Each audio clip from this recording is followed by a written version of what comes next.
we have misunderstood this whole idea of getting the balance. Because which balance are you talking about? Are you talking about the balance between deen and dunya? How do we prepare our children for the akhirah compared to get their next job as a scientist or something? Or is the balance that we're talking about Islamic education versus secular education? Are we talking about traditional methods or modern methods? But I think for the vast majority of you, the balance that we're talking about really is the majority of school owners in Muslim kind of oriented schools. I think the majority of owners, they have this question in their head. I want to create an environment of Islam. I want to try and promote the deen in the best possible way that I can. But I understand that in order for my school to be recognized as a good, successful school, I need to be able to produce results, which means that these students can make the best in life. You guys are trying to create schools that will allow your children to fit into a Western model, so that maybe they can travel abroad and go to a university and they have recognition of the courses they've done here. But when they go there, that they have some fundamentals of Islam. I think that's the balance that you all want to create. I think you're trying to create the wrong balance, because I don't think you're being ambitious enough. That is not the ambition of a Muslim, that we want to find someone who can earn a good life in this world, but also know what to do and what not to do. We have to be more than that. I think when someone opened up an Islamic school, when you think about working in an Islamic school, you need to know what you're working with and what you're working for and why you are doing it in the first instance.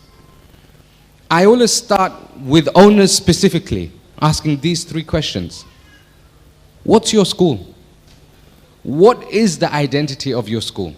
How do you define it? And in order to define it, the number one thing is that you have to understand, what's your primary objective? Is your primary objective that you want to create hufaz? Or you want to create ulama? Is your primary objective that you want to get fantastic results in WAEC?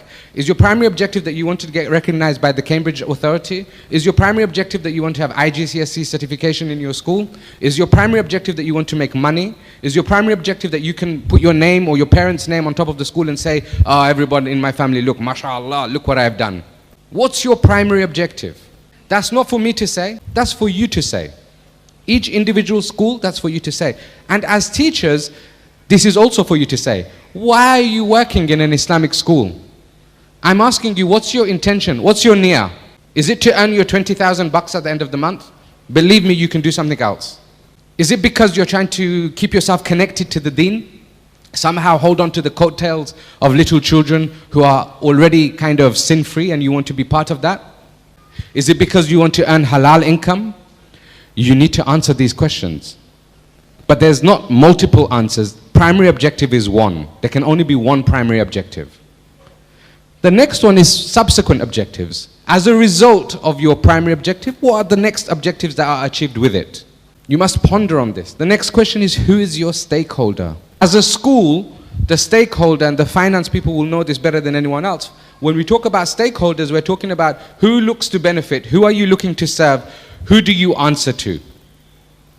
But when you're talking about as an individual teacher, as an individual person, when you ask the question, who is your stakeholder, it's asking you really, for whom are you a teacher in this school?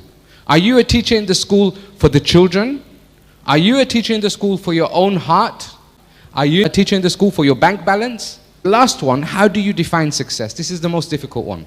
As a teacher, are you successful because your students have achieved fantastic results?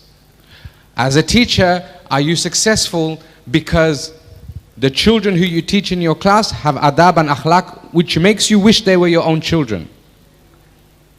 Are you successful if you have met the primary objective that your head teacher has told you that by the end of this week you must finish this assessment?